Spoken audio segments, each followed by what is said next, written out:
Hey, have you ever wanted to fly between Perth, Australia and Buenos Aires, Argentina nonstop? Probably not, but it should make you mad to know that even if you did want to, you can't. That route would go almost directly over the South Pole, and with the exception of super specialized sightseeing flights, there aren't any commercial flights that us regulars can go on that fly anywhere near the pole. Why? Well, there are a few reasons. The first problem with flying over Antarctica is pretty intuitive. It's cold. Cold enough, in fact, that in March of 2001, the FAA put in place special rules governing what are called polar routes, any plane or magical sleigh flying above 78 degrees north or below 60 degrees south. Now, I could just read the rules off of this really long PDF I found on the Boeing website, but I don't really feel like doing that, so I'm just going to play this old tape I found instead. Hello pilots, happy March of 2001, which is the year that it currently is, and one that will no doubt shape up great for the concept of airplanes.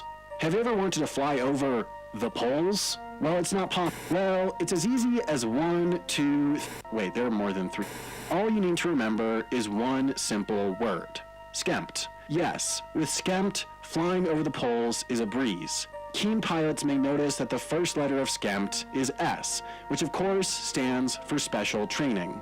All pilots and crew manning polar flights must have special training for flying in Arctic conditions and maintaining equipment in the extreme cold. Your crew must also have access to at least 2 cold weather anti-exposure suits for unknown reasons, because if you have to get out of the plane at an unexpected stop, it might be cold. Before you chart your course, the FAA will need to sign off on a route of emergency alternate airports for unexpected landings due to mechanical or medical issues, and plans to evacuate passengers from each of those airports within 48 hours of landing. During the flight, you need to closely monitor your fuel temperature, because if your fuel starts to drop below freezing temperature, you'll need to change your altitude or just give up and fly to Cancun.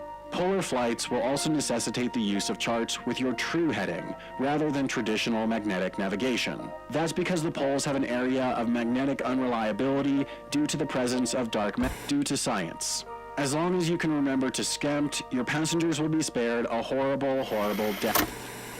Now, while these extra rules might disincentivize a route over Antarctica, they wouldn't necessarily prevent it. After all, commercial flights regularly follow these rules up north. Major routes like Dubai to Los Angeles, New York to Hong Kong, and New Delhi to San Francisco all shave hours off their flight time by flying over the North Pole, either because Earth is a sphere or because there's a very generous time wizard hanging out somewhere in Greenland. But if it's not just the South Pole's poliness, there must be another factor at play. And that's where our second problem comes in.